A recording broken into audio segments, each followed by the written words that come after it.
which, It's all probably been right. remastered 13 Yeah, times by now. exactly. All right. Is it recording for everybody else in the left? Yep. The Blob you. Yeah. All right. Remastered. OMIO show for The Blob, 1988, not to be confused with whatever the Steve McQueen one was. Hour and 35-minute movie with credits.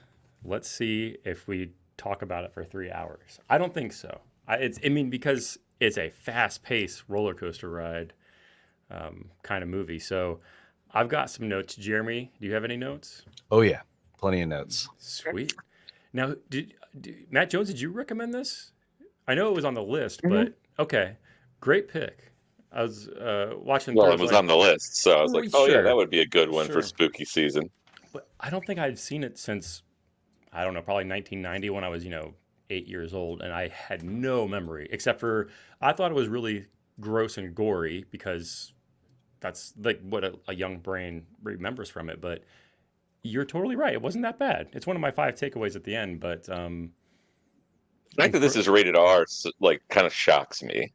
It's there. I yeah. don't remember. I don't remember a lot of f-bombs, and it is definitely creepy, and there is some like body horror-ish type of stuff, but I wouldn't say it's anything like R. It's not R worthy. Oh, It's I have to disagree so hard with this. I'm sorry. okay. Oh, here we go. I mean, it's not like, sadistic, like Saw level violence or anything. But I mean, like within the first 15 minutes, they pull back the sheet and the guy has been melted in half.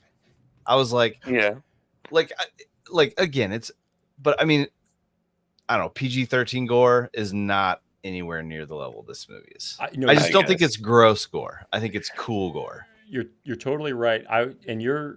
For your argument, Matt Jones, I would agree that they could have taken away because the violence isn't like minutes long of people getting like the longest scene is like the I can't remember who the football he's either the quarterback or the receiver or whatever that gets kind of like drained away and then his arm gets ripped off. Like that's the longest they hold and it's still like only a few seconds. So they could have toned it down by 20 seconds and probably gotten a PG-13 and gone Maybe. around. I'm glad they didn't because Oh yeah, it made the it kills intense in enough. this are stupendous. Yeah.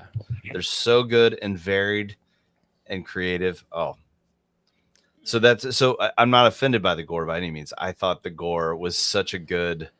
It's almost like a supporting character or something. Like maybe more so the kills, but like, oh, this time the blob's on the ceiling. Oh, this time the blob got cold for a second. Oh, this time the blob's coming through the water. I love how varied and ridiculous it is. It's so good. See, I think my thoughts are you compare it to like your normal slasher movie gore, and it's blood and it's actual like stuff that people are going to see. Like you could see somebody get stabbed, you could see somebody get theoretically like snapped in half or whatever like that. Like it's physical violence against people, as opposed to what you tend to see in this is, you see like the sheriff's face going up against the glass, and it's like it's not realistic from like a gory perspective, but I guess some of the things where like, yeah, you see the guy's body melted in half, or in the movie theater she pushes that girl and like it's under like the half of her Yeah. that she can't see is And that's pretty like, gross. it's I would say it's gross, but I wouldn't say it's gory like that. And that to me is like PG-13. Like like there's things that are rated PG that can give people nightmares. So it's like, is it going to probably give a younger person nightmares? Yes, but that's why you don't rate it PG. You rate it PG-13. I don't think there's anything that like I don't think there's anything about it that would elevate it into like, this really should not be shown to, well, I don't know, maybe kids shouldn't see it, but you know, this is not something where I would look at the stuff on it and say, well, this is realistic violence towards people that should really only be watched by adults. It's more of that kind of like it's an elevated and more real, more gory, gross out-ish version of like cartoonish violence against people. So I don't know. if I can That's make just a kind of my take on it. comparison, I feel like the Venn diagram of fans of Garbage Pail Kids and fans of this movie is very, very large circle in the center. Probably so. I can see that. I can see that. Killer Clowns from Outer Space, maybe a comparable kind of gore. Is that PG? I've never seen that movie. Oh, I think that one's R. Okay. I'm I checking remember now. it PG-13 in 1988. Yeah, it's because it's not. I had the DVD back in when DVDs were a thing, and I was so excited because I remember seeing it on cable or something and thought it was the scariest movie ever because there's one scene where they do like a shadow puppet and like eats a bunch of people, and then watching it back, it's like this isn't really that violent at all. So yeah, PG-13, that's crazy, but it doesn't surprise me. But I again, last thing with this is when I was saying something like, "Oh, I'm afraid to watch this because it's going to be a gore fest," it really wasn't. It was respectfully done, cool effects, but they didn't linger on them. It was there and over with. So I was like, "Oh, okay." I don't know. I see both your points totally. So I was just, it was a good watch. While I was saying, I'm glad you recommended to watch it because I was kind of afraid to watch it, having not seen it for 30 years, but just really fun. A fun. What do we keep saying? Like it's a movie's movie. It's like a movie if there ever was one. I was just gonna add one thing to the rating piece too. Sure. So I go on IMDb, the app a lot, and I'll look at the Parents Guide. Parents Guide, yeah. Love the Parents Guide. What so is the Parents Well, Guide? explain that really quick. Yeah. Yeah, it's awesome, and it's user driven. So it'll provide. I'm just gonna hold up my phone here. So this is just a movie. And so you got sex and nudity, violence and gore, profanity, alcohol, drugs, and smoking, and frightening and intense scenes. And so I was going to call that out, that like this movie may be high in the violence and gore, but I'd put it very low in the frightening and intense scenes, because I don't think it's very scary. It's mostly fun. But the gore level I put higher. So like, anyway, the point I'm getting across is like I'll think about some of these like insane horror movies nowadays that, you know, they're cutting people's heads off, but they're also like terrifying movies. So they would be high in both those categories. And that's where I would be like, all right, this is not, well, obviously appropriate for a child, but it just paints a different picture of like what a horror movie looks like. So I would disagree with you there, only from the sense of when I think of something that's frightening and intense, if I don't care about the people that are involved that are like being attacked, a lot of times it's hard for me to kind of get involved in the frightening stuff. But like I think about it, and this is a point I was going to talk about for like, there's very few people in this movie that you're like, oh, I don't care if they get killed. Like you would have like in a normal movie, the hobo would be like some terrible drunk, and he would like be mean and laugh at the biker kid in the early scene, and then when he gets sicked upon, it's like, oh, okay, good. Like the one kid that's like that is is it Steve Jeske or whatever, the guy that like eventually like tries to grope Elena, what is it? Erica Eleniak, like his drunk girlfriend or whoever he's dating. He's the only kind of little sleazy bag guy. But everybody else, like the waitress and that scene with like, that's an intense scene to me because you want her to get out, and like the scene in the sewers and stuff. It's like, They did a kid. They got a They kid. did a And kid. I was like, what? This movie did a kid? And so this is the thing, like the beginning of it, and he's like, and that kid's kind of like that smarmy kid. He's like, we're just gonna go see this chop up movie, and he's talking about his brother, and he's like, I think he said what a pussy or something like that. And he's like, this what a dweeb, and then like all the stuff in the blob happens, and then before he gets hit off, he's like, I'm sorry, I'll never want to see a bad movie again. And it's like, oh man, now you like, he's just a kid. He's just a kid doing, and then he gets killed, and it's like that scene is like, I really wanted him to make it out of there. I want everybody to make it out and survive until like the government guys come in, and then you're like, okay, like especially the main government guy, like he's a jerk. That's Evil okay. He can ET be disposable. Guys. Yeah. but basically every other character that they introduce, you're like, oh, there's a likable person. Like even the biker kid, he's kind of a jerk and an a-hole. And about halfway through, I'm just like, look, man, there's something going on here. Like you don't have to be a smarmy asshole for everybody. Like you can like get into it, but like even him, you're just like, all right, yeah, he's not all bad. Like he's not a jerk to everybody. He's got his friend that he at the bike shop that he's like talking with. They're just normal people, and to me that ups the ante on the frightening and intensity. Like The Thing, most of the people in The Thing, you're like, these are just normal guys, and you're like, it becomes more intense because you want them to escape.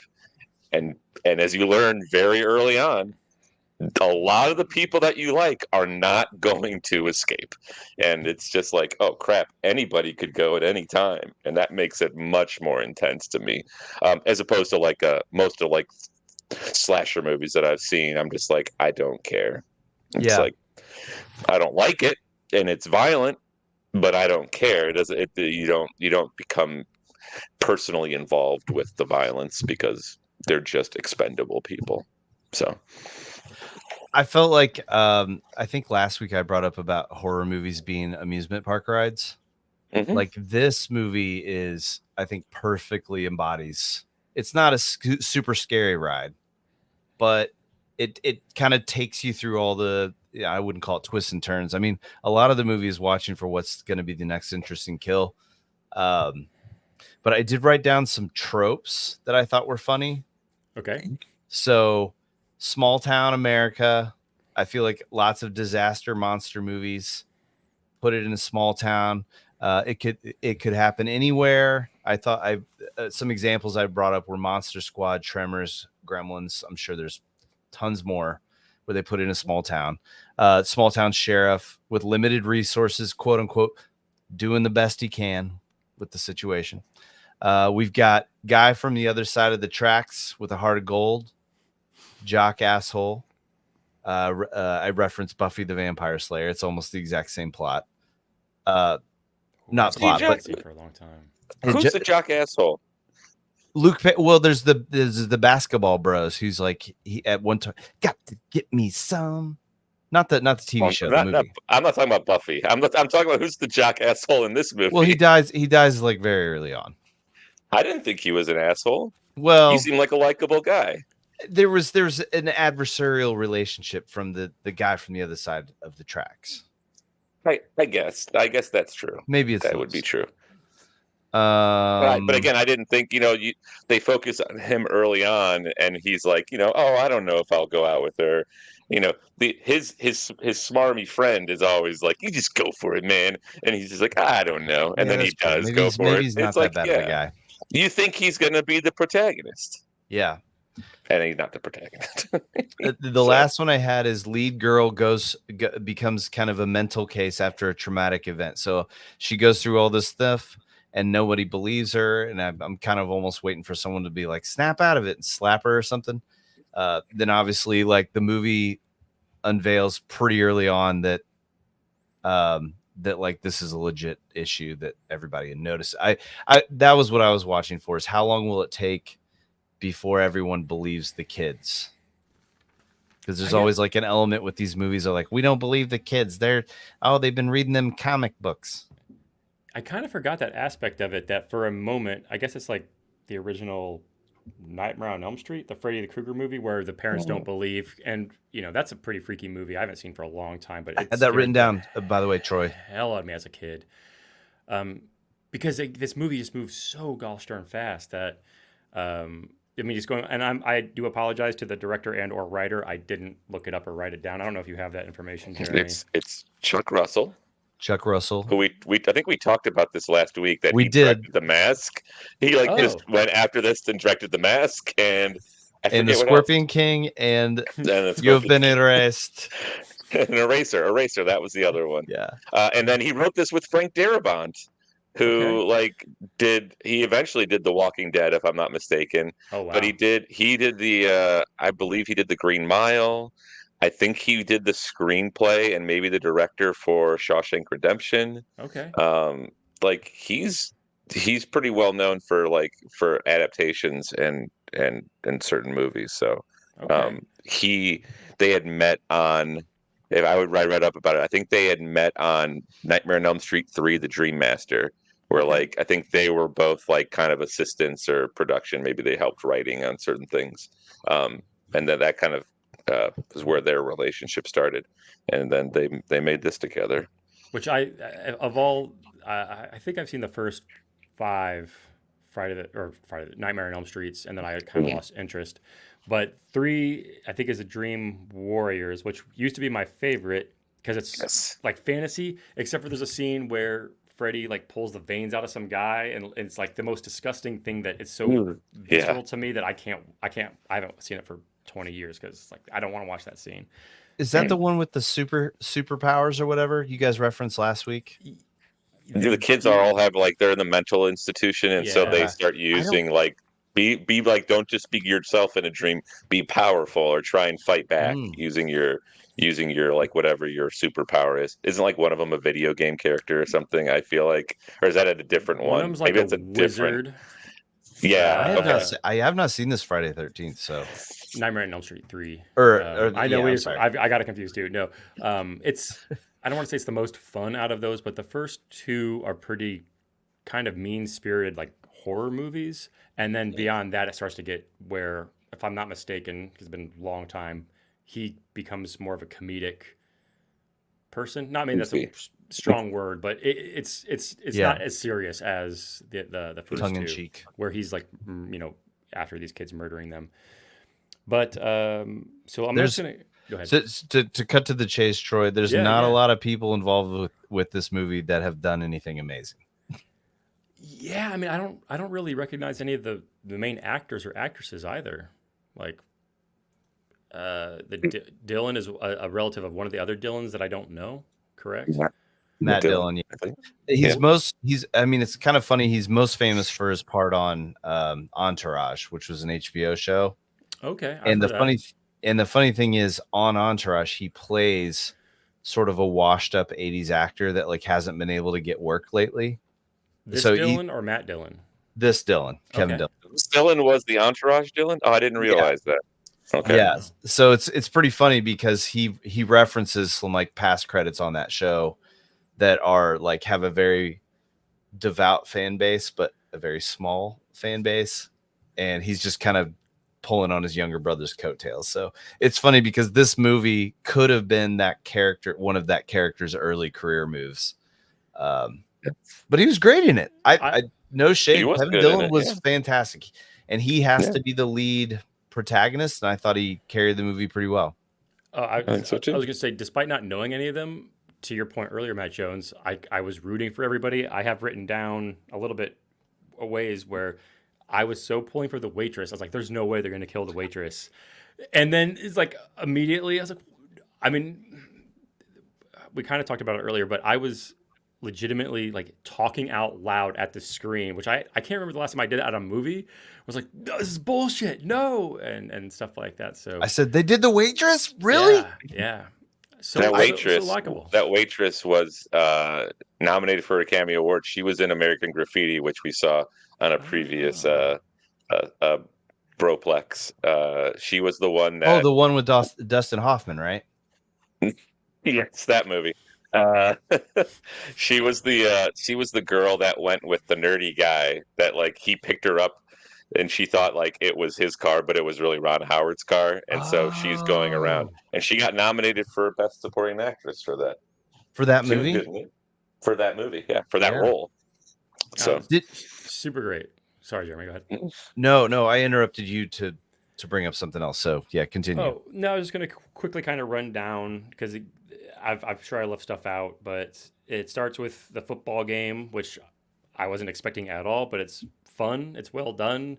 The guy, he gets like knocked out or whatever, and then he asks the girl out, right? That's kind of like how that's going. That's fun to see the whole town, to your point of the small town. Uh, the meteor hits, which kind of ties into our last movie, the meteor shit. It's almost the exact same like scene of him like searching the meteor and then like getting the goo out. Good call. yeah, I've written down there's a slow start. There's slightly less stupid than the well, last. that's true. I don't know That's any. sarcastic. It was much less stupid than the other one. I'm picking up on your sarcasm. Um, I wrote down the believable high school kids. Like I don't know how old these actors are, but like they did not seem like Like juniors or they're seniors. 27. No, exactly. It like I mean I haven't seen the original Blob, but I know one of the criticisms is like Steve McQueen is supposed to be playing a high schooler, and he's like 35. Does You not look look like at a him, high and schooler. Yeah, but that man has seen some shit. they all their mannerisms, even their look, like flag. I would see him as maybe he's a second year senior or something like that. I don't know. So super believable. I think she wants your body. I had that written down. I have written down. I love all the metal cars and station wagons. To your point of like the small town and period pieces. I don't know. Like, are things shot in the 2000s ever going to? Oh, that's a 2006 Honda CRV. Like, I don't know if people are gonna have the same nostalgia that I have. Like, oh yeah, I remember those cars driving around, and they seem to be on the road forever. So One of the things I always notice about this era of movies, it being the 80s, this takes place in the 80s, right? Like it's present day in the 88, movie. yeah, Okay. 88. But I miss the days of station wagons. Like, because Yeah, the 80s certainly had crappy cars. But like it's a whole genre of vehicle that is just gone, but it's like a huge part of movies. And I'm a big car guy. I love Troy, you know this. I love talking about cars that I'll never own. But like the station wagon is dead, other than Mercedes and Buick has one. I mean, there's like 3 car companies that do it. So I always Subaru love this. Outback maybe. Yeah, That's yeah. SUV. I That's an think people SUV. consider it an SUV, but it looks like a car kind of. Yeah, I guess they used to look more like station definitely. wagons. Now they look like whatever their other midsize SUV is. Yeah, but like I remember a very small portion of my childhood, like going over a friend's house and riding in the back of the wagon where the Yep. seats face the rear. Yep, same. And it's just gone now. Like our kids will never know what it is to ride in the back of a station wagon. So I always like that in 80s movies when you see some of these older antiquated cars gone. Absolutely. It's something I picked up on immediately. And all the old cop cars and stuff like that. Yeah. And Yeah. cop cars are, at least out here, like they're all SUVs now. So Mhm. there's nothing kind of special about them. And they just have a different look and different, sound and all that kind of stuff. Yeah. I have written down, like, again, this movie goes so fast. The next thing I have written down is Plunger. That's Oh, when he tries to plunge the sink, that's way ahead of what I was expecting. Okay. yeah. I thought you didn't talk about the ribbed, the condom Oh, I joke. can That's yeah. the payoff for the condom joke. Ribbed. I have notes. was I have fun. notes that'll fill us in until we get there. If that go. helps. Yeah, please. All right. So obviously we have the sheriff meeting the waitress at the diner, and he's spitting his game. Gets the I'm off at 11 card, and I immediately think, okay, I recognize that guy. That he's that guy in movies. He'll be fine. And then the waitress, I'm like, she seems very sweet. She'll be fine. Moving on. Then we go to the blob lands. I said amazing effects after the guy witnesses it. I again, we'll talk about this frequently. I thought the effects in this movie were incredible. Agreed. Some shots better. Some shots are not that great, but there are a lot of really good special effects. Yeah. On this. Then we got the condom scene at the drugstore. I had creepy preacher trope. Mhm. And then the drugstore guy. It's the main girl's dad. Ha! Yeah. Okay, I see where this is going. Homeless man loses his hand, tries to cut it off with an axe, and gets hit by a car. Who was driving that car? The wide receiver football player. That's right. Yeah. That's right. So they go to the hospital together. Mhm. I wrote down that the orderly, or I don't know, whatever the front desk nurse says, does he have Blue Cross? And I've fucking lost it. And then I wrote down USA, USA, Dude, USA. it was. I obviously picked up on that too, and just like, oh my goodness, even back in 1988, that was like the number one thing. That was like, well, we don't care if you're dying. Like, if you don't have the right coverage, then we're not going to get paid for your visit. So, Yeah. anyway, it's crazy how long ago that was written, and I know they talk about this on one of those changed. shows. Like, it's more relevant now than it ever was, but yeah, boy, oh boy, is it scary? It's I mean, that's a big part of the horror movie right there for sure. And I mean, like, somebody wrote that line on purpose, like that. I don't know. Yeah. I heard that and I was like, that is a scripted. They are saying Most this certainly. thing in the movie. I thought it was very funny though. All right, so then the homeless man, they find his body half melted, and then I believe the boyfriend is calling someone on the phone. I said Blob creeps up on bro on the phone. I assume that was the football guy. He was calling the sheriff, if I'm not mistaken. That's right. And then I wrote, "Whoa, got him!" Quivering hand on the floor, and you can if you don't even have to look very close, but you could clearly see the arm is coming through the floor, and they like tried to cover. Didn't look at all because it's like doing this. Yeah, I was like, this is not a problem for me. No. Based on what I've seen of this movie, I am fine with this. That face of him like reaching out is like the cover of most of the VHSs that I remember for this. And I remember I'm like, that looks like a scary movie. I do not want any part of this when I was a kid. So continue. Okay, so then the police come, and of course, for reasons unknown, Mr. Kevin Dillon is implicated. What did he steal the other half of the body? I was asking a lot of questions there. I will agree. This is to me the weakest part of the movie because it's like, wait, okay, understand football player gets eaten by the blob. What happened to all the other people? Like, what happened to the doctor that saw that his body was melted in half? What happened? Like, clearly this kid didn't do that. Like, how could he do that? Like, that wasn't how he was when he came in. Did they not talk to the doctor? The doctor didn't see the blob going anywhere else. Nobody else saw the girl as she's like grabbing his hand. Like, where did the blob go? Like, suspiciously small amount of people around at all times in this movie. I guess, but man, like if you hear screaming and somebody's like somebody's half eaten and like where did you run off to? Like I guess I don't know. It seems to me like there was a lot of lack of questions being asked and somehow they just blamed it on that kid, which I was like I'm like this doesn't make any sense to me, but I'm whatever. I'm going but it's with fine. It. So. That's the beauty of the blob. It's fine. Yeah, I mean, I didn't even have any of the stuff written down. It was moving so fast. So, I mean, yeah, insane. I got another trope alert. Okay. I love how movies like this always yell at the corners that they can't take too long on the autopsy.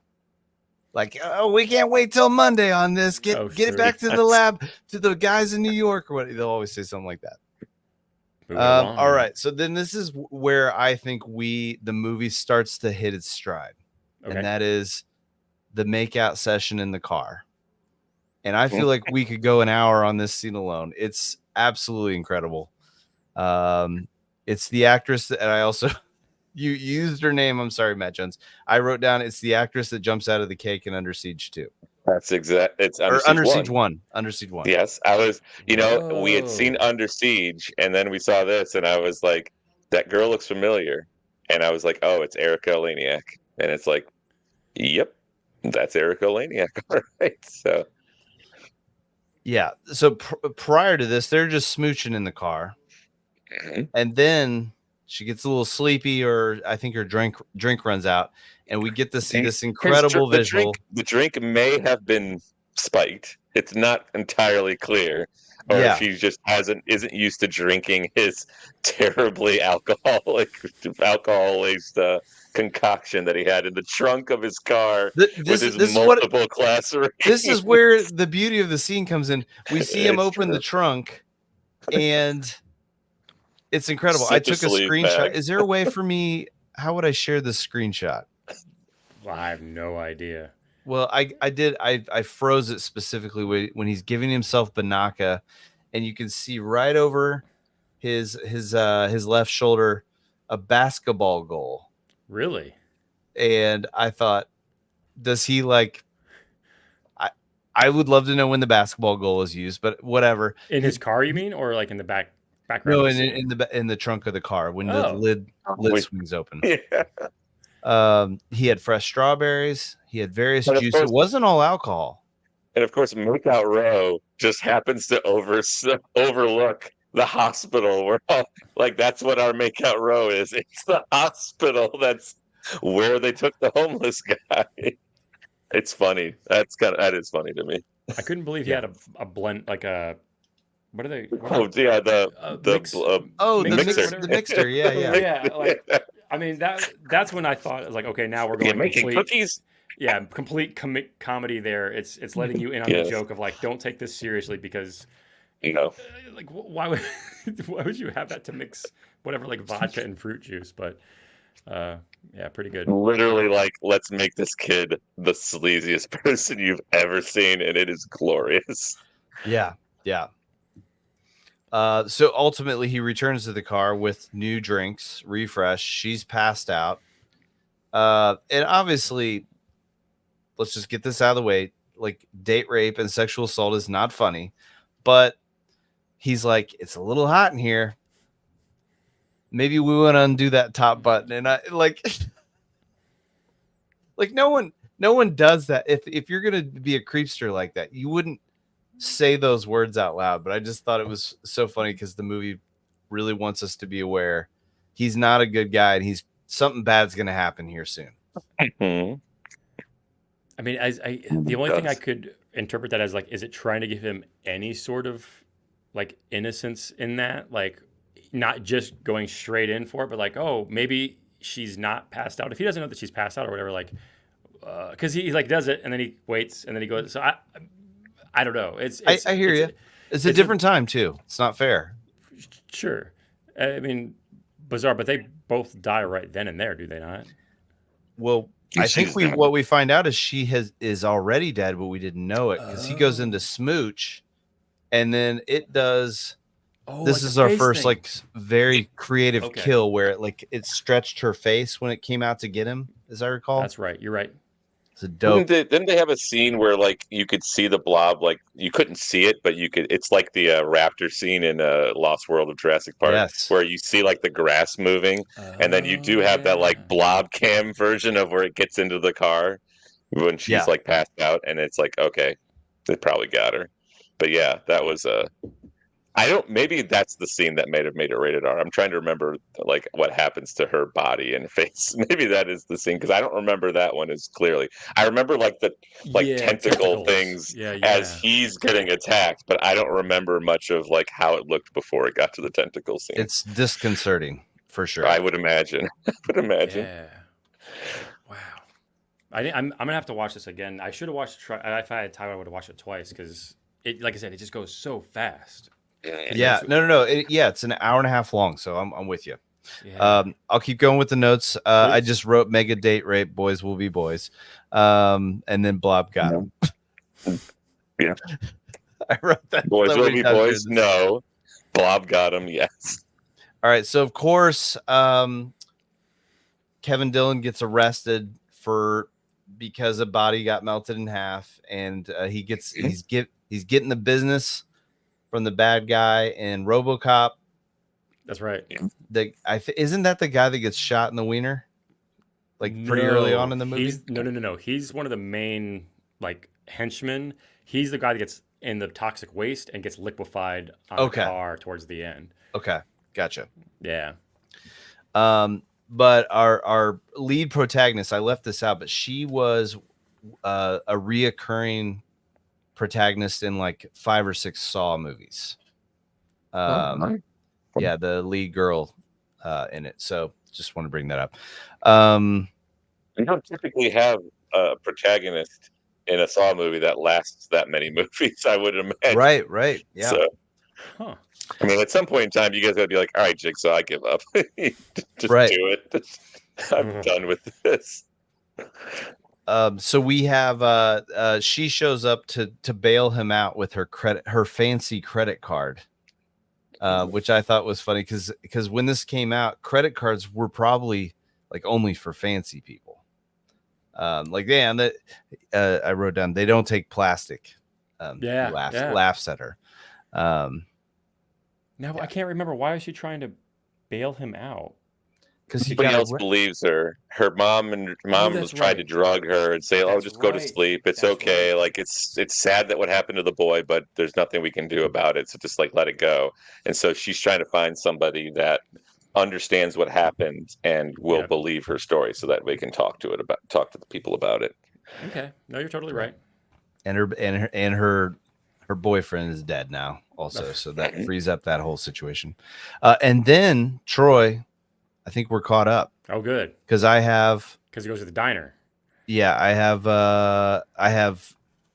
well, I won't spoil. Drain is mentioned in my notes. Yes. Plunger scene, which when we were talking earlier about the violence, I kind of forget that people get bent in half and sucked into things. Dude, that is a gruesome scene. So it's a gruesome. It's such a badass kill. And I'm sorry, when the pipe goes, yeah. I have written down "holy shit" because yeah. Is this okay? So this is the first time the freezer comes into play. yeah. So After the guy gets sucked in, Yeah. and then the blob kind of comes up, and they need to run away, and so the two of them go to the freezer, and that's when that comes in. They're like, "Yeah, I'm gonna get ready to attack it," and then it can't come in. Gets cold. It tries to come in the bottom.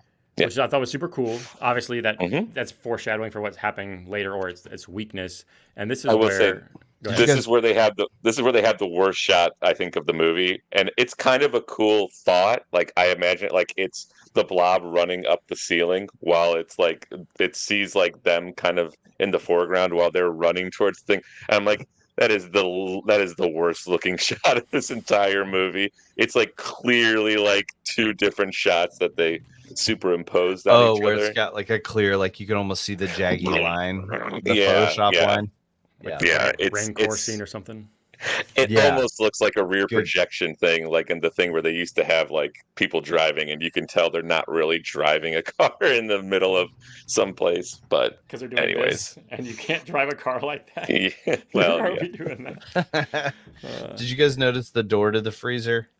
It was like basically a regular door.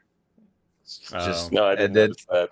I said I love how it's clearly not a freezer but a room they painted with white stuff. Well, again, I don't care. It's fine. It's fine. No issue. So And then, go ahead. No, please. Well, then they escape out the window. Do you have? I don't want to jump ahead of you. No, the next thing I have is that it got Fran, which is when I wasn't going to turn it off, but I was. If the kills before this time weren't an indication of nobody is safe, that's why it's going to be suspenseful. Yeah, when it got her, and I guess it got the sheriff before. We don't see him. We just see him. Yeah. We didn't even see that. Yeah. Mm-mm. I almost was going to pause it. Sorry. Like, was I playing with my phone for a minute and I missed it? No. Yeah. That's a pretty kind of ballsy decision to make, I think. Yeah, super kind of likable guy. You're tracking him so long, and guess what? He gets it off. It's not as bad as like No Country for Old Men, where Josh Brolin gets murked like completely off screen. Have you never seen this movie? I'm just kidding. You never saw our listeners, Rumja, I mean, now Troy's got to bleep it out. Guess they what? might not have seen it. Guess what? They're gonna complain. They only watch movies that are 30 years old and $5 on Amazon Prime, so they don't have to worry about it. That's right. They're not getting it till 2037, or whatever. No Country for Old Men. That's that small gem. Don't worry about it. I both love that movie and hate that movie so much because it is like the ultimate feel bad movie. Yeah. I mean, so I watched it once and then rewatched it, 10 years later to think like, was there something, was I having a bad day that day? And then I looked up and kind of read more about it. And I haven't read, is it based on a book? Like a Cormac McCarthy book or something? McCarthy, yeah. but like all the under meaning of it, and like Tommy Lee Jones's end speech of like, no, that movie is just a complete bummer, and don't watch it like on a Sunday morning when you have other stuff to do, because you're like, this, I don't know, what a bummer day. Okay, so anyway, back to another movie. Okay, it got Fran. It got the. Is Fran in the phone booth? Yes. Okay, so I just wanted to point out the phone booth scene was. It's not a gory scene, but it is badass how it like explodes up, that shot that they do. Absolutely. I don't know how they did that, but again, another example of how the Blob gets somebody, but they really planned out a cool, unique way to portray the kill. I thought that was a good one. And shocking after the sheriff, as we were mentioning. And you couldn't do it in 2024 because there are no phone booths anymore. True. Unless they're like hipster ironic in like a bar or something like that, and they're used for something else, like a photo booth or something like that. Maybe that would be the thing. It's a photo booth. The screenshots come out of the person getting devoured by the blob and their body going away. All right, Matt Jones, get on the screenplay. I'll help you write it. No, I don't want any part of this.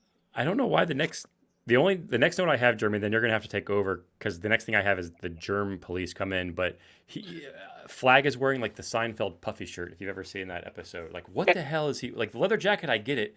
I don't know what blouse he's wearing underneath, but it's like this weird white. It's not a biker shirt, and it's not like a mechanic shirt. It's oh yeah, I see what you mean by I don't want to be a pirate. Yeah, it's very bizarre. I don't know. That's all I had written down after that. So no, only thing we missed the fashion at the time is after the freezer incident, some of the blob is left behind in the freezer, and the creepy preacher guy shows up and puts him in a jar, which may or may not be important later in the film. When did the preacher get attacked? It was before that, wasn't it? No, he didn't get attacked. He saw the blob moving into an alleyway. I think it came out of the alleyway after it ate Fran and the sheriff and went down into the sewer system again. And he saw that and he's like, oh crap. And so he went into the I think they got out of the diner using as he's got the brick, right? And so I think he took the brick and threw it through the front door. He kind of retraced their steps, yeah. Yeah, so he's retracing their steps and he sees that. I think he probably thinks it's like crystals, like some sort of like valuable crystal. I don't think, or maybe he saw that thing as like, does this have something to do with it? And so he puts it in his jar. I don't know. It's hard for me to understand that. He gets attacked at some point in time because his face is all disfigured. Much later. Okay. It gets burned. He gets burned with yeah.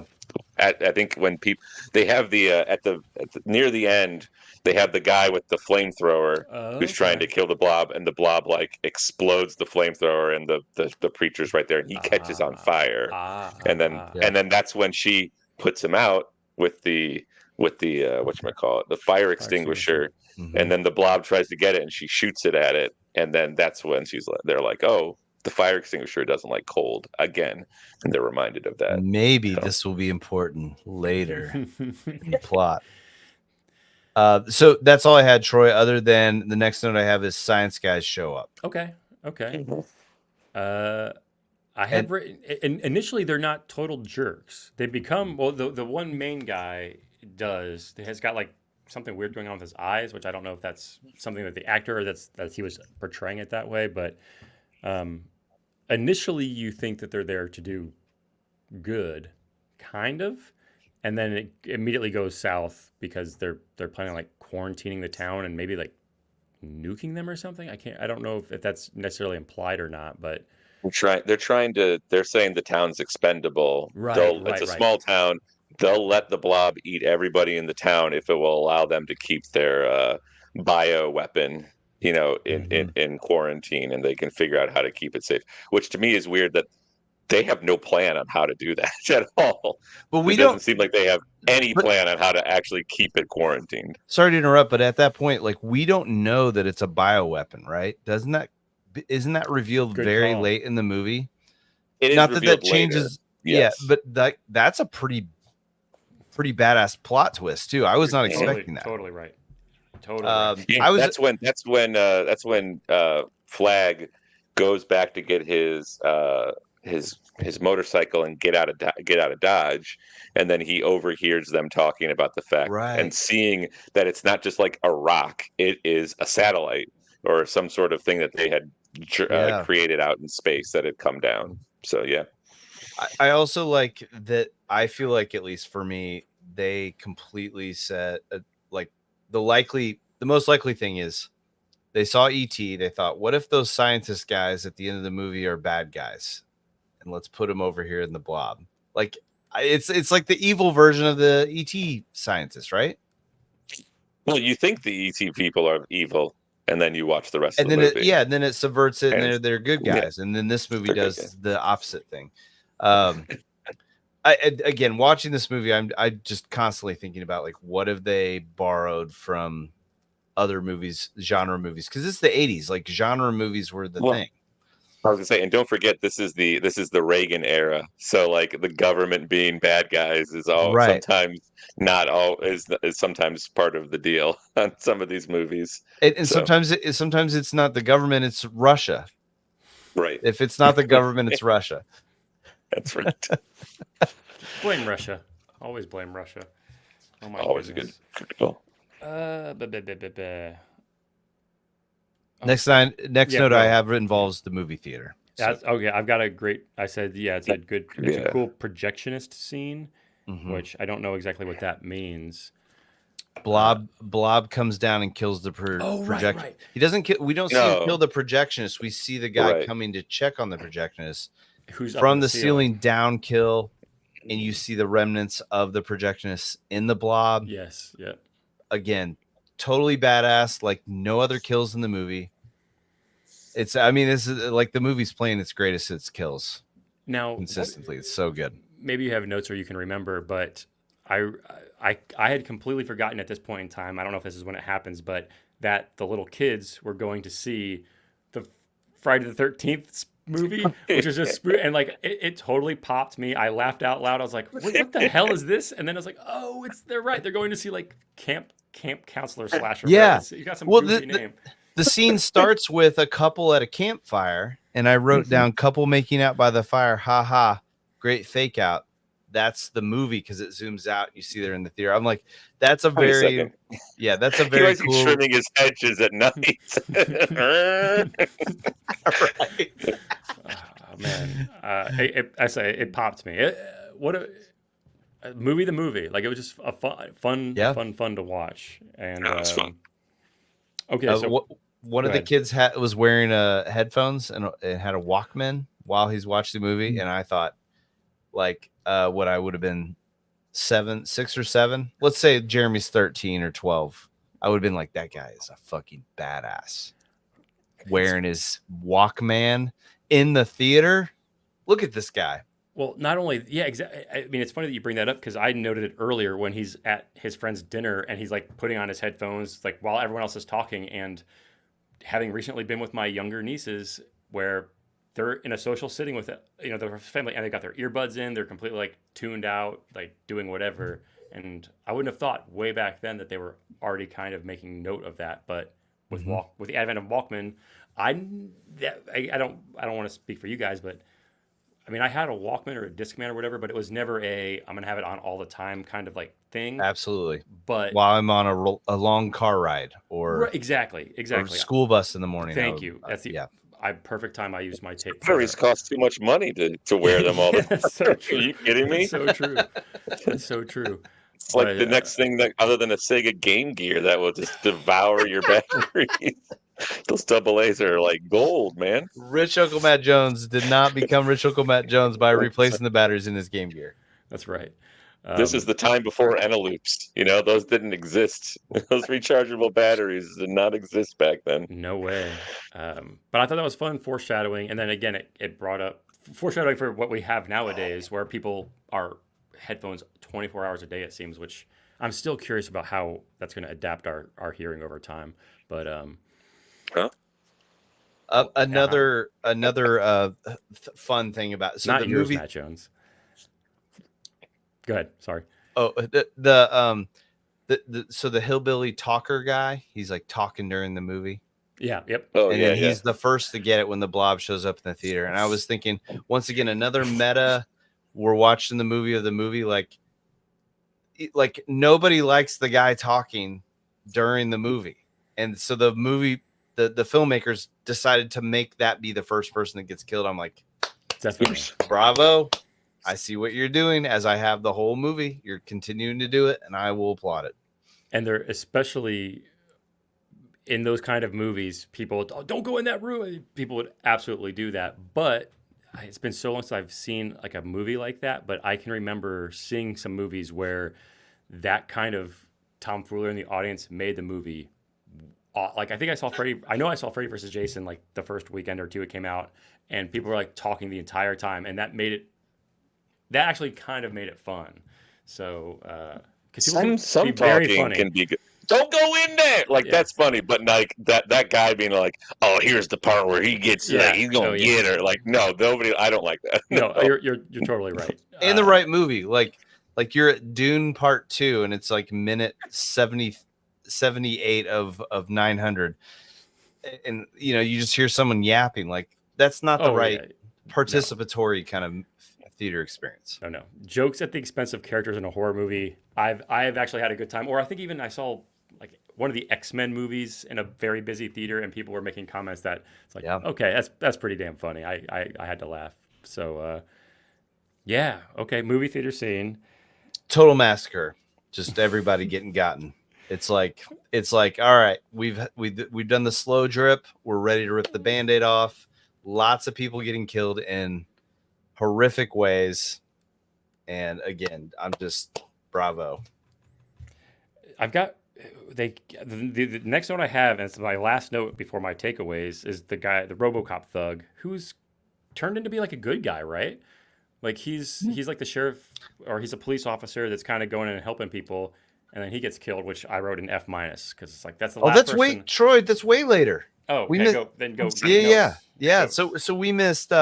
First of all, can we talk about when Kevin Dillon he biffed the jump at the beginning of the movie, and then now the bad scientist guys are chasing him, and he nails the jump. Or he fixed his bike.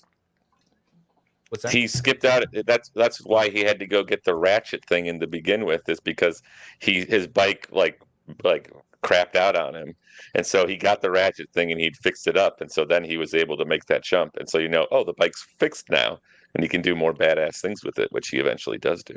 Yeah, and he does this jump as people are literally they're just shooting at an innocent civilian in open public. I believe like some cars flipped and stuff. In effort to chase him as well. I wrote down, is this the best action movie ever made? I just again, we're now genre jumping. Like what we started out here, and now there's people going off motorcycle jumps. Okay. I love that. The fact that he knows that they're in the sewers because that's the next scene. The sewer scene follows this. Yeah, but he knows to go to the sewers because the guy's brother sees them go down into the sewers, and his brother is talking to the government agents who are radioing it back into headquarters, which is where Kevin Dillon is. So he knows how to get where he's supposed to be going. He doesn't just show up. He knows where he's supposed to be going. The movie. Which is good. Yep. It's good. They were like, we need a sewer scene. How can we get character A to point B on the map? So yeah, sewer scene. I just had they did the kid. I know I already brought that up. And as I said, this was a big thing because they could have just killed him off, but they had that part where he's like, I'm sorry, I don't want to have anything. I will never watch a bad movie like that again. Like he feels like he's responsible for it, which is totally like a young kid way to think about things. Like this is some sort of penance for what he had done wrong. And it's like, that's not how life is, man. It doesn't work like that. And then he gets killed. So, which I thought, grand scheme of things, maybe it'd been more impactful if like her brother got killed, but that jacket ended up being nothing. That was the other thing. It's like they built the jacket up, and then I don't feel like it ended up like she eventually gets out of it. So it's like, okay, Like it was built to be something that was going to happen, and then it does happen, but it doesn't impact anything There's no really. consequences, just a little bit of There's no a little consequence. bit of suspense. Yeah, But I yeah. think you brought this up earlier, Jeremy, or somebody did, and like how the blob can do different things as a creature. And in the sewer scene, it has the like the tremor cam thing, where it's like Mhm. ripples in the water, and like you don't have to see that special effect of making the blob do that. You just make it go in the water. It's like how cool is that? It's it's showing how fast it can move when it needs to, which is makes it more frightening. And But then when and that then kid pops back up, yes, that is frightening. Oh, for I was sure. Man, like, that is oh, frightening. okay. So you not only did the kid, you brought up the zombie version of the kid back in. Poor kid. Shortly after this, Kevin Dillon comes to save the day again on his motorcycle, and he does another moment where I laughed out loud and thought, bravo. He does the half pipe roll. He drives Yeah. over the blob in his motorcycle. Like earlier, it's like fucking slapping people out of the air and grabbing people like when they least, but nope. Quick approach on a motorcycle. You can just drive over it. It's fine. Definitely. I And then he love it. bails. Then he Yeah. bails after that. So then we exit the sewers onto the street where we have the final confrontation with the blob. And Troy, you were getting into it with the Well, you're skipping the fact that they get caught by the guys, the and bad then guys, the bad guys. Well, these the guys, scientist bad the guys. scientist dudes, and then they take them towards the exit. They're like, "We're getting you out of here," Oh, and that's then take right. him toward the exit. And then the main bad guy looks Mm, down and sees him down there, and is like, "Yep, sorry, Johnson, you're expendable," and puts it back over and drives the truck over it. And it's like, oh no, like because that's those guys right. had already gotten killed, a lot of them, and it's like, get me out of here. And then he's got the bomb thing, and he blows up the truck, and it's like, okay, not only are they like kind of the bad guys because they're expendable, now they're actively like they're not just like, well, we can kind of let these things happen or quarantine. Now they're actively like, you're not getting out of here. We're gonna let you get killed. And it's like, okay, now it's on. So We mi- that was another escalation of the acrimony. we missed the character. Usually, there's a character on the bad guys team who decides, like, he realizes he's on the bad guys team, and he'll be Yeah, like, oh yeah, "I we didn't go back and talked about that. There was a guy yeah." that did that. Yeah, yeah. And I don't recall. Did he say something like, "Oh, I didn't sign up for this shit" or something like that? I feel I like there's think always one of those. he said something along the lines like, "There's like hundreds of people in this town. Like Oh yeah, we can't just like let this thing go through the town." And that's when he's like, Johnson, like this could be a bioweapon that would change like alter the course of our war, you know. And so we like these people are expendable, and so they did bring that up back then. Which then I think is funny. And we'll get to it later about what happens after the main bad guy gets it. It's like I don't think it's the same guy, but it feels like the same guy. Like, oh hell yeah, let's just blow the crap out of this blob now. Like, we don't have this main dude who like we need to protect the blob. It's like, fuck that, we're going after him now. They're shooting their guns and throwing grenades at it. That was awesome. Immediately after that guy goes, everyone else turns. So then they're all good guys, which that's nice. That's a nice little Yeah. turn. I Oh, forgot thank about God! the. I hate my boss that makes me be evil. Now I can I can kill this evil blob thing. So yeah. doesn't What shock me that else? bullets wouldn't work well against a blob. It's almost like when they wrote Let's this, try they're to like, shoot. we need to have guns somehow. How could we have guns? Military stuff. There we go. Why would you try to shoot Jello? Like that wouldn't. Right. I don't feel like that would have any impact on Jello whatsoever. But yeah, Where are and we then at because after things that? are on fire, because the I forget how like I think the thing just kind of game up and got the main bad guy. Clearly, like the shooting and blowing up doesn't work. Like the big blob comes up out of the sewer. Um, then they're fighting it. People are getting smushed, and then the flamethrower dude tries to flamethrower him. All the people are kind of in the city hall area, I think, or like whatever the main area is. I sent I think the they were, screenshot of the big slappy on the sidewalk last night. Yeah. I thought that was great. Yeah. I had a quote written down just before that. Let's frag that son of a bitch. I was just Right. like, That's when did they all people turn, say right? frag back then in I guess '88? so. I Yeah. feel like that started with like playing Doom and stuff. Well, frag is specifically like shooting your own soldiers, like Oh. like a friendly. It's another word for friendly fire, if I'm not mistaken. Oh, okay. The coolest you kind of glossed over the coolest part of the slappy thing. You watch a lot of these old movies in like the 1950s, and it's like I stamp on somebody and then they're gone. When that thing slaps, like Yes. for a brief second, you see the person like a flat body on the thing, and it's Yeah. like, man, that's so cool. Like they thought of that. Like, no, it just wouldn't disappear. He wouldn't just disappear. He's now on the blob. Yeah. So that was Great really call out. cool. Somebody at some point around here said chew on that slime ball. And I thought that was awesome. When they were going to That's try to good. make it PG initially. Right after this is where we get yet another trope, religious guy trope. Preacher approaches when everyone is running away. Like they'll be like, da da da da. They'll like again. I think I'm thinking of Monster Squad again, maybe. But like that's a thing, right? Some sort of religious official comes in and like I'll make this right. I'll approach while everybody's screaming. Well, he's not afraid of the end of the world. He's got faith that like the Lord will take care of him, or that whatever's going on is caused by the Lord. And so like, hey, I'm a religious person, like nothing bad's gonna happen to me. Good And point. then usually something does. But yeah. But I said totally. I wrote totally going to die. But exactly. It doesn't. Spoilers. Was there a sequel to this Blob? I don't think there was. I looked about this and I couldn't tell with certainty. I think so. I mean, that kind of makes me happy. Not to skip it. We don't have to skip to the end or anything, but the fact that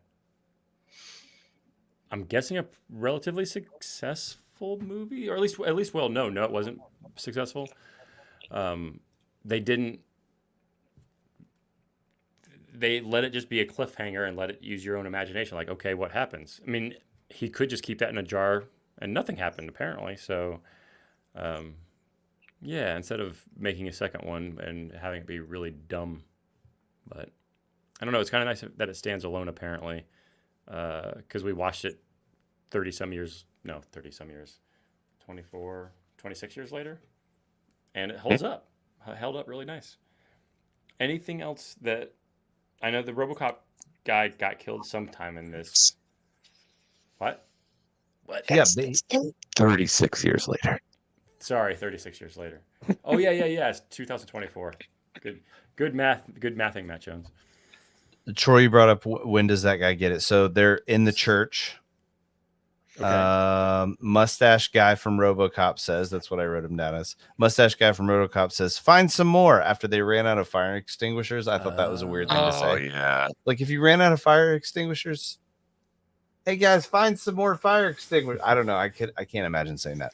I wrote LOL. And then he gets Gumbied through a bookcase. Oh. I was sad to see him go, man. I was sad to see because he's such a bad guy in RoboCop. I wrote Gumby apostrophe D. Oh my gosh. Oh, that is funny. And with it being a bookshelf, it's even more perfect because that's what Gumby used to do, just with jumping in and out of books. Oh, that's funny. Good stuff. So I think we're to the point where it's the final thing on the street. Like There's a lot of yelling at the blob, like you son of a bitch. And I wrote down, can the blob hear people yelling at it, calling it a son of a bitch? So, I don't know. Here's my other question. The one thing that I don't think worked is that everything worked. Well, the only thing I had is like a open-ended question is, and I may have forgotten it, but was there a part where Kevin Dillon's character sees a second time that the blob is is not do well with cold, because otherwise it just seems like he kind of gets separated from the girl, and she uses the fire extinguisher. I don't remember if he sees her use the fire extinguisher and it works, and so then he runs off to go get the snowmaker. I don't remember if that's it, because otherwise I'm like, why did he run and go get the snowmaker? He didn't know that was going to work. Like Yeah. he would have known from the beginning, but if he'd known from the beginning that it doesn't like cold, he would have told these scientist guys like, "Oh yeah, hey, we were in this freezer and it didn't like the cold. So hmm if you're going to stop this thing, that's how you're going to do it." That was the one thing I was like, did he see that? And I missed it, because if he did see that, then it makes sense. But otherwise, it doesn't really make sense as to why he No, would run it off and go doesn't. do that. It doesn't at So all. And I have zero notes for it. Yeah, good question. I mean, Works perfectly. I plan on watching it because it is so such a short movie sometime soon. It's a good point. Like I can't remember, but the movie goes so fast that if there was like it does. a 2 second cut of him being like, "Oh, Barbara used the thing, and now I'm gonna go get the truck," And like that's the thing. it Yeah, could have happened. he may have been standing separated when she went to help him after she got the fire extinguisher to help the preacher, and I may have just missed it. And so that would have been like, oh, okay, I'd be fine with that. I mean, So I apparently missed about 80% of the movie with my notes. Like, yeah, the football game happens and they get a plunger and then RoboCop dies. What else happened, you guys?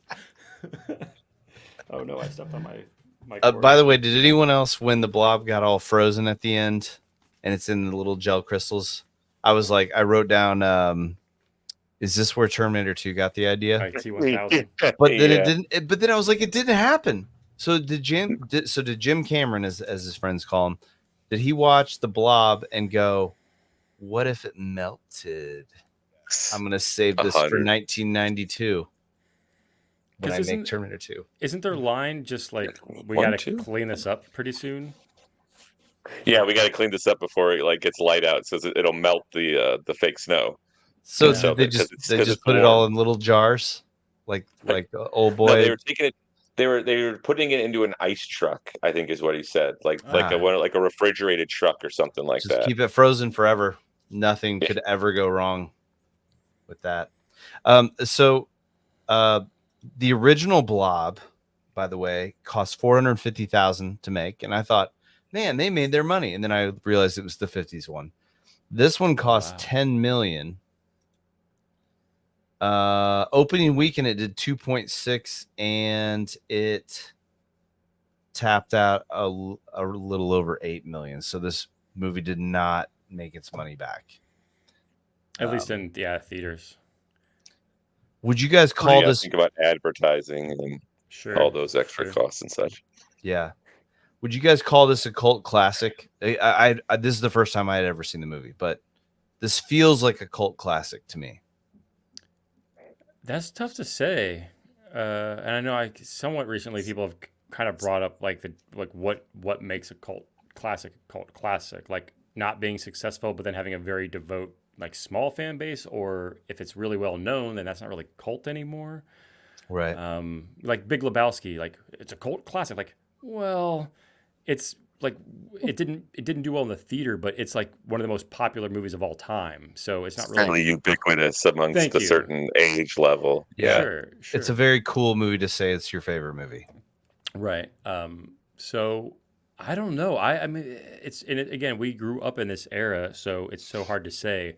It's a very memorable movie to me, to Matt Jones' point, seeing it on the video store shelf, not being able to really watch it, probably seeing it, like I said, when I was 8 or 9 years old at my dad's house, and then not seeing it for 30 years. So I don't know. I mean, it sticks out in my memory, and if the YouTube search is anything, plenty of people our ages have done the Blob reviews or retrospectives and stuff like that. So it's definitely We've done 2 well-known. Red Letter Media reviews in our last 2 weeks. They did Creepshow and they did the Blob. Really? There you go. Mm-hmm.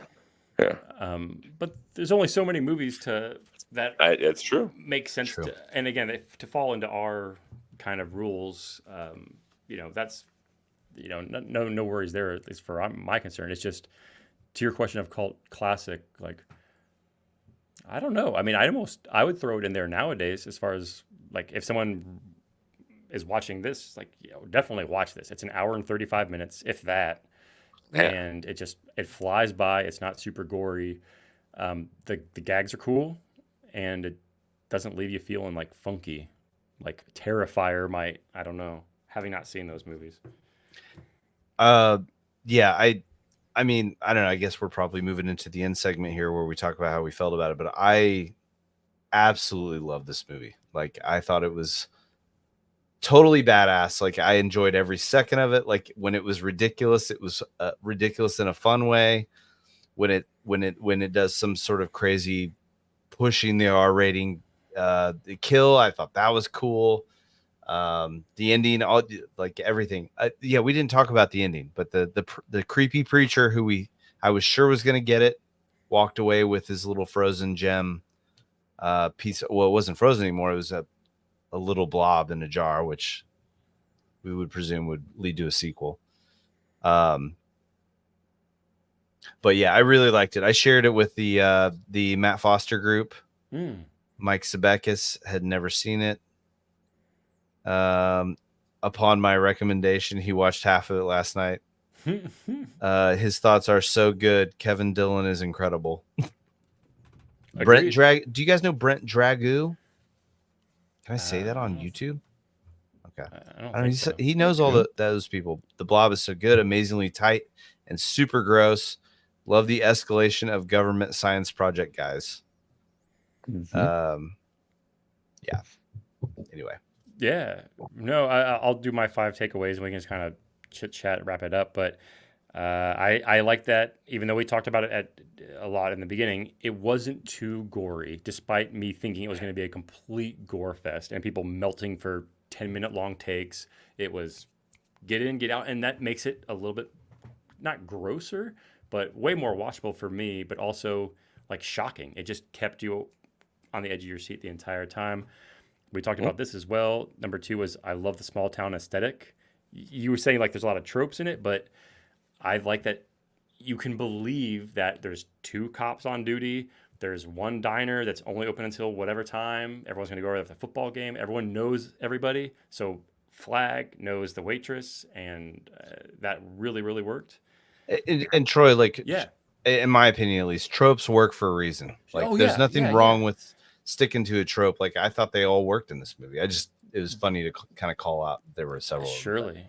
I love the pace of it, so much so that I forgot half the movie, apparently. There's just, I mean, I cannot think if there's any like downtime. There was no like, I don't want to say boring exposition, but like, I rewatched Alien somewhat recently. I think that movie is masterpiece. But there are long segments of like talking or looking at a computer screen, like, oh, they're walking through the eerie mist. Like this movie had none of that. It just go, First go, go, half of go. that movie, probably, right? Yeah, yeah. We talked about this earlier, Matt Jones. No characters felt safe. I like that feeling right off the bat. Aside from my diner lady getting killed, which I was really bummed out about and yelling at the screen. To the end, like I didn't know if Flag was going to make it or not. And the last thing I have, the 2 mains, him and I don't know what the girl's character's name was. Do you remember her character name? I'll call her Betty Sue. Look real fast. They were Right, both great. I Meg, I think Meg Penny. Meg Penny. if Mike Zebeckis commented on it, like I totally dug the Flag character. All of his motivations were, I could see where he was coming from the entire time, why he was doing what he was doing, and her kind of, oh yeah, I'm gonna date the football guy because he asked me out. Like that's kind of cute, but then things got really real really fast. I'm gonna stick with this other person to try to get through and just like save your life. It didn't. I mean, it wasn't like overly. They didn't get like romantic, did they? No, I was gonna say I actually appreciated like at the end when they get together, and he like they hug. It's not like like the end of Speed where they're gonna like you think they're gonna end up together. It's more of like, man, we've been through a lot today. Yeah, yeah, So like Yeah. just Good call. sharing that moment, which is good because it does. You don't have to be romantic. It doesn't just because you're a man and a woman doesn't mean you have to end up together. Like another Erica Eleniak thing. the whole thing with her and Steven Seagal at the Oh end of Under God. Siege was like the most forced thing you've ever seen in your life. I'm like, that was a completely unnecessary, like completely unnecessary. So I'm glad they didn't do that here. Yeah. That Yep. was nice. So those are my takeaways, and yeah. Any comments, concerns? Great again. Great pick. I would not have I picked it, and I was super stoked that we got to see it. as we all learned last week, I do not really like horror movies, and I feel like if like this is one of those, like if you consider this a horror movie, that I would say this is definitely one of my favorite horror movies. Reanimator, I kind of think is a little too goofy to consider a horror movie, but I like that. Like, there's got to be.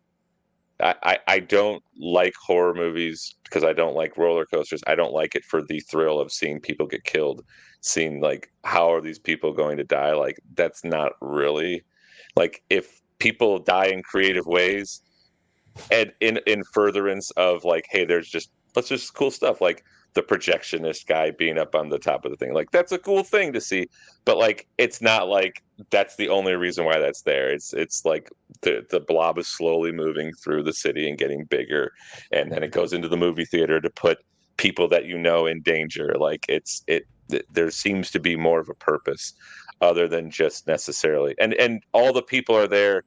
You don't look at them as dumb teenagers. They're like, they're just, They have they're some maybe like agency. cookie cutter. There's some agency, Yeah. but they're also maybe cookie cutter, but they're like likable cookie cutter people. And that makes it a lot easier to like root for them. And it makes it harder when they die, as opposed to like a Friday the 13th, where it's just like, we're just setting up all these ducks to be killed off one after another.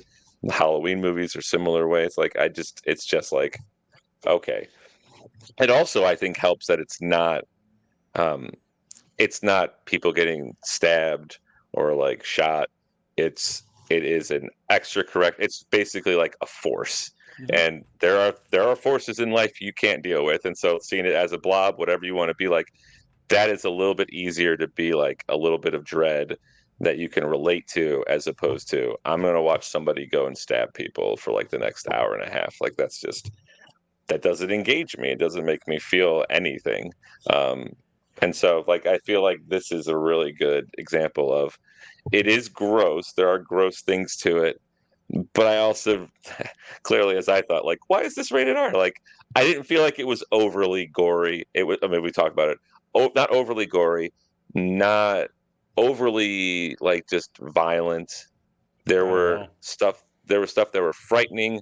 There was stuff that it has violence, but it's not show like we talked about. Terrifier is there basically just to show violence against people in lots in certain extended scenes, and like that just grosses me out and doesn't make me feel good.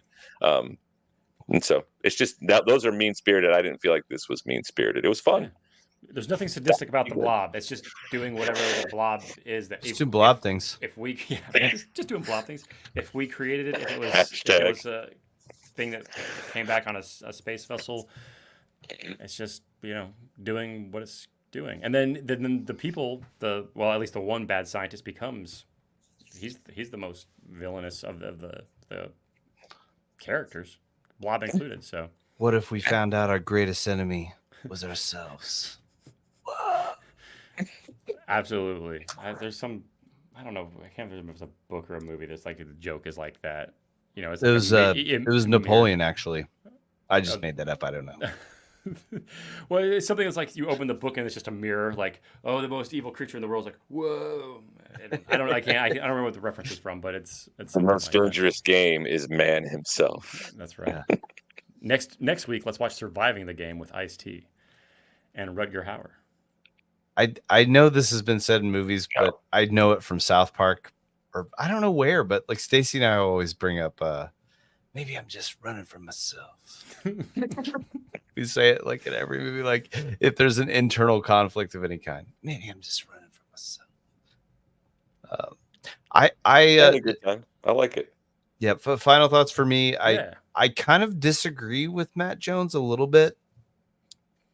More about, I think, less about how I feel about the movie, but more about fundamentally how I like look at horror movies. Like, I am fine with the roller coaster ride when I know it's not real. It's kind of like roller coasters in general. Like nobody wants to feel like they're really going to die. Like you don't ride the vortex at Kings Island because you think you're going to die. You want that stomach rising up into your throat, but know that you're still safe. So like I don't mind as much when it gets real crazy and sadistic and whatever, as long as I still know I'm in a movie. For me, this I I think it's just a silly fun movie.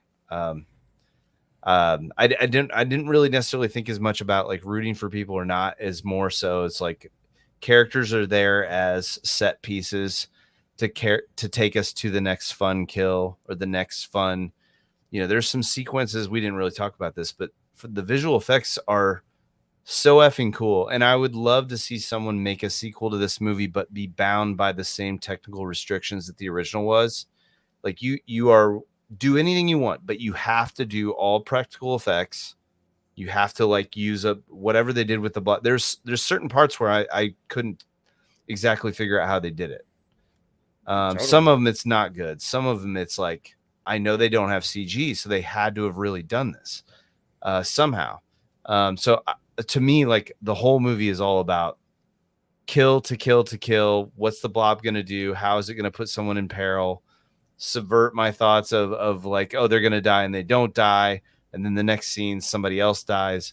I love the creativity of the movie. This is like a 10 out of 10 for me, Troy. So Yeah. So I love, mean, across the board, absolutely love it. everyone is recommending. Yeah. And I think I just Different like it reasons. for slightly different reasons. Exactly. Sorry, that Yeah. was my only point.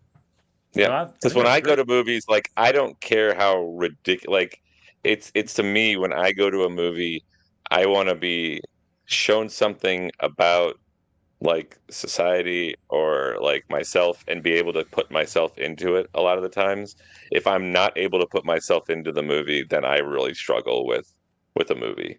Um, and so if there's nothing about the characters or the people involved that I can relate to, it is really hard for me to enjoy a movie. And that's why like I don't like watching movies where bad things happen to good people a lot of the time because I'm like I don't want to see this. Like I that It it's happens in real life enough.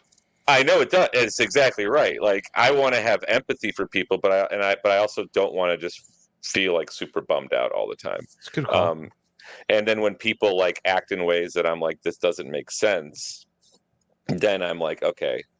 But and I guess that's for most movies. Like comedies are different. Like comedies are sometimes there to show the absurdity of things in life. Because I was just thinking, I'm like, well, I don't relate to anybody, and this is the end. But there's so much funny stuff in it. Like it's there to be kind of funny about it, and you can Right. laugh at certain things. And I guess that may be how you view horror movies. I don't find them as humorous. I I find them mean, just some like of them are abhorrent, and like, how do I come up with a rationale in my mind of why this was a good experience to go through?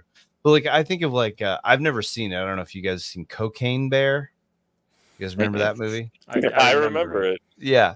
Like, I imagine, again, I haven't seen it, but I would imagine Cocaine Bear is probably going for something similar to what the Blob is, of like a fun, how is the cocaine bear going to kill the next guy? And then we'll introduce this doofus that the audience doesn't like or does like, and then we'll do something to surprise them. That's where I come in with the amusement park ride kind of concept, because like cocaine, no one is going to Cocaine Bear to like relate with the problems of these people's lives. I will admit though, Rumja, I agree with you. Like the characters are probably more relatable in this, and you're more willing to root for them than they deserve to be, given the writing. Like the Mm, movie's kind of better than it deserves to be, if that makes sense. absolutely. Well, not And deserves, that's why better I than a enjoy it. That's why yeah, I enjoyed it is because it is better written. The characters are more relatable and you're willing to root for them. And it's not just like, well, who's the final girl gonna be out of all this group? yeah. It Good is call. like, hey, how are they gonna get out of this situation? So Yeah. Well, respect. And I well, like that. I yeah. like that take. and just well, I'll Yeah. say to all your guys' points, like I, as goofy as the movie kind of is, or premise and all the gags, I kind of forgot I was watching a movie. Like, oh no, this is just some small town America in the '80s that this happened to, and that's the best thing you could ask for actors, actresses, Yeah. or whatever. Um, yeah, all right. Any final words? I'll hit the stop record, and then we can just kind of say our goodbyes. But Oh, don't we have to like? I mean, I guess we've already said it, but oh, go ahead. do we recommend the movie? Isn't that Oh, our thing? Our rating scale? absolutely recommend for me. Recommend you. Recommend. Okay. All right. Covered To, that. to all our points is I don't want to watch horror movies, even like Seven, which I think Broflix was a while ago. It's like sadistic human against human. Like I know that there's like evil people out there doing crazy shit. Um, I don't want to spend my personal time doing that for 2 hours. Where this is okay, it's a force of nature or Jaws or Aliens. Where it's like, all right, do I like all the humans in it? No, but at least I'm not, yeah, just saying like horrible stuff. Which I know we But you talked like about most of the people in Alien and in Jaws, right? Like, Oh, absolutely. especially the end. Like Oh that yeah. movie, if you go back and watch that movie, it is absolutely not how are we going to go from shark to shark to shark? It is Right. so much more about the town and the mayor and the sheriff and Richard Dreyfuss and then the freaky shark hunter, Robert Shaw, and Quint. their all interactions and there's like the story about the USS Indianapolis and like the shark Great like story. there's so much more. It's not like when I think of Jaws, I think of how creepy certain scenes are, like how the opening scene makes me scared every time I go into the water, no matter what water it Yeah. is. It could be like the middle of a pool. And I will sometimes think to myself, what if a shark was in this pool and it got me like that, like Yeah. that thing where it's tugging me down.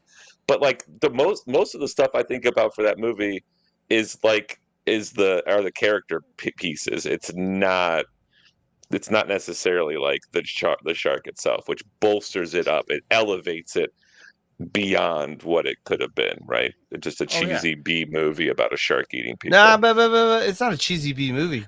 I think you can make the argument that Jaws is like a top 10 No, all-time movie. Oh, it no. might What be I'm my number saying, one. Oh, you're saying it's what not? I'm Okay. I'm Sorry. saying it elevates beyond what it could have just Okay. simply been, which Okay. people make tons of trash movies all the time, which is just that. And I think The Blob is a similar way. I think it's well made enough with the characters and and some of the character pieces. Like the intro part, we kind of glossed over it a little bit, but like the movie does pick up once they get like out of the hospital, because then it is kind of like now the blob's getting bigger. It is becoming more. It is going to be more dangerous, but like I don't feel the movie dragging in the early parts. Like all the stuff that's like this is how Agree. you're seeing how all the people in the small town are. It's like, yeah, the sheriff and putting his game, like all these things do not drag. They are like they feel good, and it's so well made that it elevates it, I think, a little bit beyond just a blob is here and it's going around killing people. And so I enjoyed it Yeah. for that a lot. No, absolutely right. I mean, if Steven Spielberg didn't go to create 10 other like Oscar-winning movies or whatever he did, because he did Jaws, correct? I know I'm not He correct. did. Yeah. It's Hmm. one of his first So, movies, I think. so same thing with this. Like, in the hands of a good director with good actors, what seems from the cover on the video store when I'd walk by it in like the '90s, like, oh, that's just a throwaway crap movie. Like now seeing it as an adult, like absolutely not. And seeing Jaws as a very young person, like loving it just for the shark gags, but then seeing it as 20, 30-year-olds, like, no, dude, the characters are what make, to your point, Matt Jones, like, I want to watch more Richard Dreyfuss movies because he's so good in that. Or well, Quint is in the Sting. He's kind of like the antagonist in the Sting. So, but great actors with what, but it should be a stupid shark movie or a stupid blob movie. It's like, no, they're really quite good. To me, Jaws has always been a worst job simulator movie. Explain. Like you move to the new town and you're like, Oh. oh, I'm the new sheriff in like the little beach town. It'll be a relaxing summer, and then fucking sharks eat people, and then I gotta figure. And now I'm dealing with the mayor, That's right.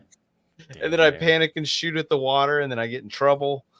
Doesn't Yeah, even like the I'm water. like, man, that's one of the best part. And I know we kind of brought it up even in this movie. The girl who's not believed for seeing the blob, like he's not believed for seeing a crazy ass shark. Though it's not a real threat. Don't worry, we can't let it ruin our tourist season. Gotta get that money. Oh, it's Jaws' dynamite. It is. It really is. I'm gonna go out on a limb. I think Yep. Jaws is a good movie. Yeah. Yep. But it didn't win any Oscars, did it? Or did it? I don't know. Probably not. But all right. Well, I've said my piece. If anyone else has anything else to say, I will stop record. But we know what you have to do before we stop recording, Matt Jones. What's next? Oh, well, and it's oh yes. Sorry, dude. I should remember that. What is next? Any thoughts? I need to look up what our list is again. All right.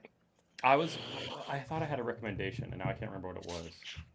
Crap. I don't have my iPad out here. Spaceballs. That's my pick. I don't know if that's on the list. I just thought of that movie. It is. I'm Is just it? looking through to see what movies I haven't seen in forever. I mean, I've never seen Slapshot. and he ate himself. Slapshot It'd be different. is great. Yeah. I've never seen I've heard Slapshot it's a either. great movie. I mean, it's going to be a complete 180 from this. And actually, have we done a comedy yet? I don't think so. Butch Cassidy's probably the closest. I mean, I know it's not a comedy, but And Paul Newman is in this, so he's the lead in Slapshot, an older Paul Newman. Well, I think that's a good call. I'm looking through. We could do that. We can't. Why is The Rock on here? It's not 30 years old yet. If you scroll over, it says when we can watch it. Oh, 2027. yeah, it gives the year. It goes 2027. I think so. Oh, I think it's a 1997. That's wild. It's 2026. It's 1996. Okay. Soon. I watched a questionable movie with Harper. Should not have done it, but we watched Ambulance. Michael Bay. I'm not familiar Movie? with that. Mm-mm. Oh, Rumja. This feels like a Rumja movie. It was post-pandemic. Michael Bay just wanted to make an action movie. Huh. It's Jake Gyllenhaal and a guy. They rob a bank. It goes south. They escape in an ambulance. The rest of the movie's in the ambulance while there's police chase. It's literally nonstop action. It's not that. It's a little bit. There's a little bit of gore, but I pulled up the IMDb parents review, and it had like 75 F-bombs, and the parents review was like, and some occasions where they combine the use of mother with it. And I'm like, oh Lord. Anyway, sorry, you were about to stop. Slapshot, The Warriors. I haven't seen The Warriors in forever. That'd be fun. I've never seen Assault on Precinct 13. I haven't seen that one either. Never. Oh, you're a big fan, right? That's John Carpenter. Never seen Bull Durham. It is. I mean, I think anything that any movie that we watch, especially on that list for older movies, with the three of us in particular, there'll be good conversations. Like Assault on Precinct 13, compared to this movie, like there's a lot of slow parts. It's very minimal. I mean, it's one set pretty much. Like Yeah. a Precinct police- 13. Yeah, once the characters get there, that's all it is. So They're holed up and like surrounded the whole time, right? Yeah, once they get there. I feel like I saw like part of the remake, maybe. Isn't it? I feel like John Leguizamo's in the remake. I don't know if completely that's forgot there was true. a remake. Doesn't that feel like the Johnny movie John? Legs. I'll be all darned. Okay, I completely forgot. I always think of like the taking of Pelham. Pelham. Whatever. LM 1, 2, 3. Yeah, That's a remake too, right? It is a there remake. is. Yeah. Yeah. Is the original good of that? And is that on the list? I've heard the original is really good. I've It's supposed to be a really good movie. I don't know if it's on the list. Let's do the Precinct movie. All right. If you guys are good with that, I've always been kind of curious to see it. Sure. And I'm very curious because I know it's John Carpenter and it's not, I don't think, a horror movie. No. So I would guess it gets dark though. I mean, one of the very first scene. Well, I don't want to spoil it, but Somebody dies. someone that you would not expect dies. So Child. yeah, pretty much. Child. Yep. So Child. take that for what it's worth. But okay, I don't think it's that long of a movie either. So, and I've only seen Right. it once, so it'll be good to kind of watch it with taking notes. So yeah, that sounds good to me, man. Cool. Rumja, Okay. do you know what movie I was quoting just now? Child. Is that Willow? No, that's a Is that really good Will? guess. The Witches. Oh. Angelica Oh Houston. yeah. I haven't seen that movie I saw that movie a long time ago. That's a scary movie from what I remember. Dude, we tried to watch it with Harper, and she like noped out super fast. But it's like a Not bad. Roald Dahl book, right? Yeah, Yeah. Yeah, I've read the Yeah. book. I haven't, is it like is a PG or PG-13, or is it just like PG. freaky? totally PG. It's just freaky. But there's Like their there's very good faces. like practical prosthetics and Okay. stuff in it. Okay. That's creepy. Yeah. Yeah, I used to love his books. I remember them like Yeah. take their faces off or something. All right, we'll go ahead and salute the duck for us, Matt Jones, once again, and I will press. Oh God. Use StreamYard. Yeah, I gotta press stop. Sponsored by StreamYard. Did it? Did it end?